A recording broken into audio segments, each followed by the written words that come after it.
Dan pada abad ke-19, orang yang dilahirkan di Batavia lazim disebut sebagai orang Betawi, sebagai pengakuan bahwa komunitas orang-orang yang lahir di kota ini telah membentuk kelompok etnis tersendiri. Pokoknya orang Betawi itu orang yang tinggal di sekitar kota Betawi. Walaupun Pol Batavia itu udah runtuh pada tahun 1760-an ya, pindah ke Weltevreden ya, ditinggalkan oleh Belanda ya. Tapi tetap kota dan sekitar itu identik dengan kota Batavia. Orang Betawi orang pribumi menyebut itu identik dengan kota Betawi. Jadi istilah Betawi itu belum jadi suku bangsa ya. Barulah saudara pada tahun 1919 ya, ada politikus Betawi sekaligus pejuang Betawi yaitu Bapak Muhammad Husni Tamrin. Itu dia jadi anggota Dewan Kota ya.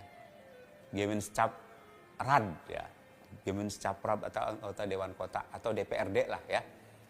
Dia mengatasnamakan dirinya sebagai pemimpin atau wakil dari golongan kaum pribumi, kaum Betawi namanya. Sejajar dengan kaum Jawa, sejajar dengan kaum Sunda, sejajar kaum dengan Minang yang ada di sekitar Batavia ini.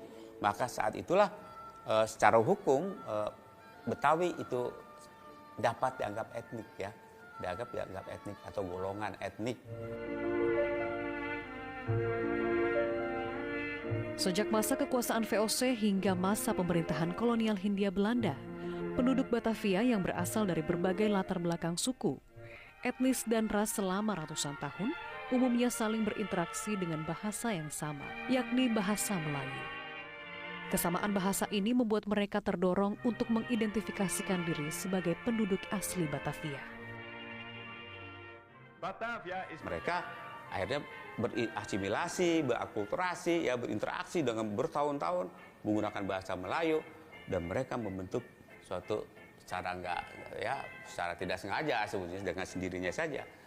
Mereka itu membentuk suatu komunitas ya, suatu masyarakat yang namanya masyarakat Betawi sebagai identifikasi bahwa mereka adalah tinggal di kota Batavia dan sekitarnya. Dan mereka itulah orang Betawi yang berasal dari kata Batavia.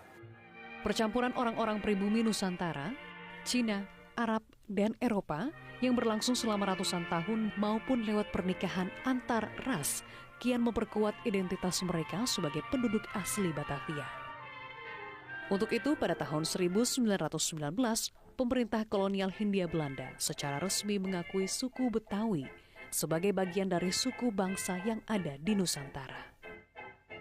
Sejak akhir abad ke-19, pertumbuhan industri